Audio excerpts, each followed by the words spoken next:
Howdy folks, Jason here with Kirk Giordano Plastering, and today I'm here to talk to you about tying in new stucco to old existing stucco, or what you can do and what you can't do.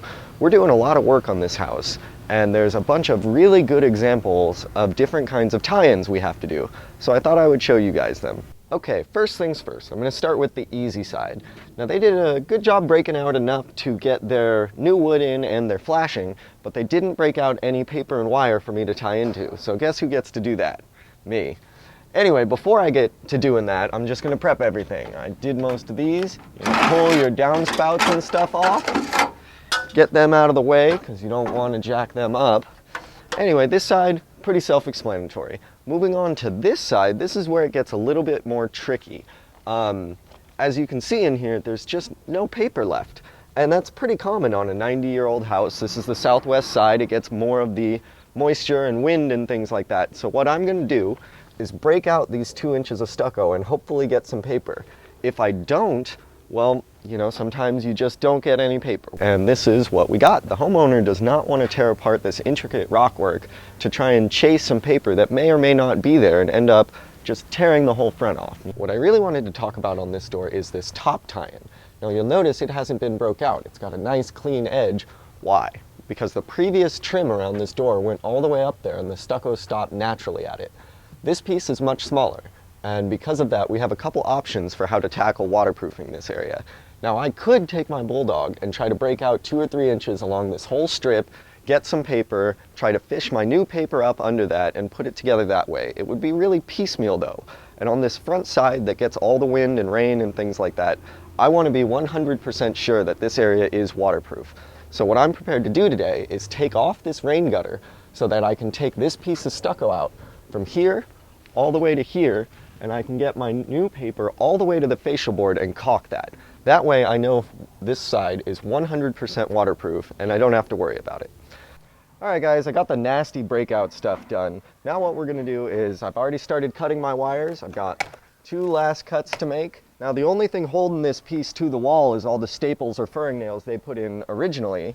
And there's a lot of ways we can get rid of those. I can stick my little cat's paw under here and start prying. I can use my hammer. But what we have is these big old crowbars. And these guys go in there easy and pry the thing right off.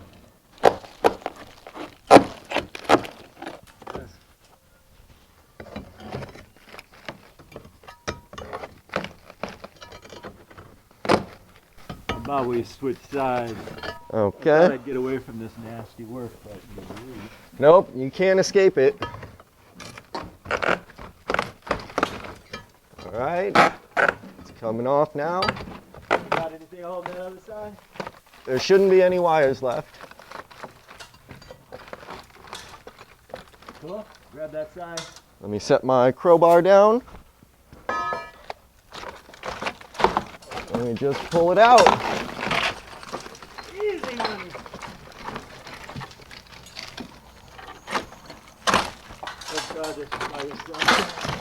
Yeah, you never want to do this by yourself. Always got to have somebody there helping you hold it.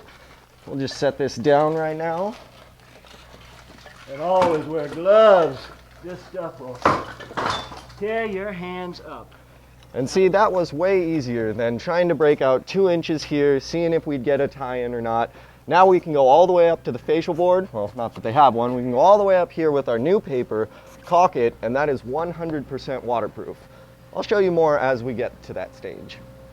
All right, now that we've got the top taken off and starting to break out the sides. Now breakout, what you don't want to do is go real far in and leave a huge chunk. You don't want to start a couple inches from.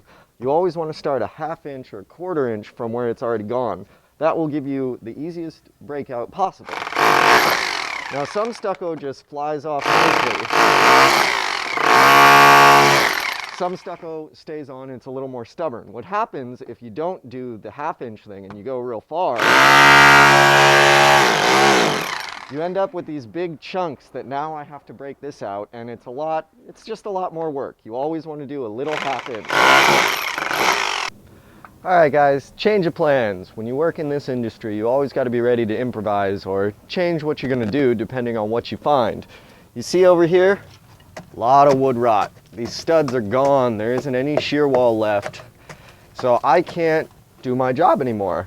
I can't legally cover this up, and more importantly, morally, I can't cover it up. It's just, it has to be dealt with. This wood has to be replaced. They're probably gonna end up needing to break this stucco out further, a couple feet down that wall. Anyway, I've reached the end of what I can do today, and I wanted to show you guys how to lath all this, but instead I'll save that for another video, and I'm just gonna cut this one here. Okay guys, we are back after the weekend. The contractor homeowner, he tells us what he wants. We showed him that there's very little paper, and he says, well, let's just shimmy some in there, and absolutely we can do this. We climb up it, and we take a piece of heavier felt and we just shimmy. What it does is it'll hit a nail, it'll hit a staple, it'll hit something, but as we just fish it right on up, come back and cut this, and Jay, there's no way he can position the camera and do this one man, so it works better if he just hold it and I explain it. Now again, notice the forward flash, it serves as an L flash, and it's right about here.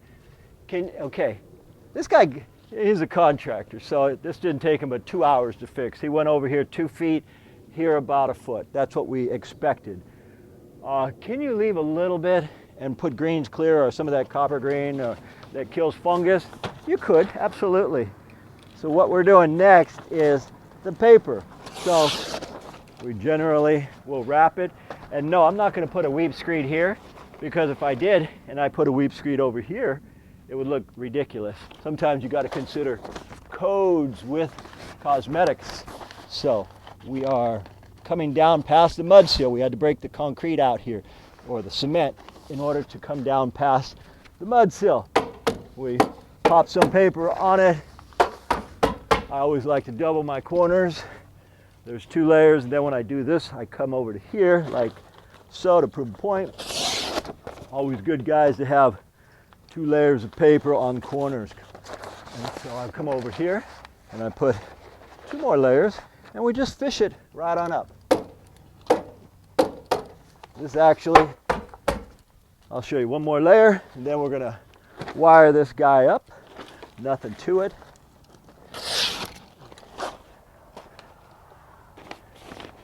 All right, we're gonna, okay.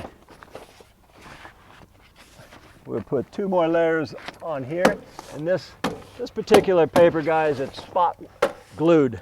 It's 2 layers.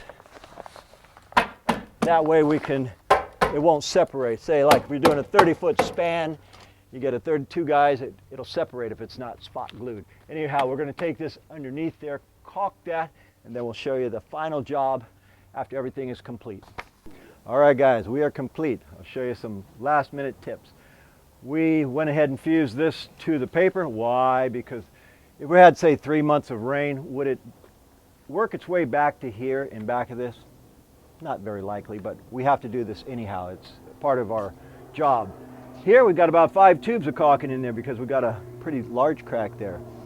Anyway, guys, when you break out stucco, sometimes you find things that you don't want to find, such as wood rot, but what you do is you just improvise and handle it. So that's exactly what we did. My name is Kirk, Jason on the camera. As usual, we thank you for watching, and we'll see you guys on the next one. Once again, folks, we thank you for watching, and I really enjoy all your comments. If you guys like this video, please click the like button down below, and also if you enjoy what we do, subscribe to our channel so we can keep making these videos for you. My name is Kirk. And Jay. We thank you for watching, and from the entire Giordano family, we'll see you on the next one.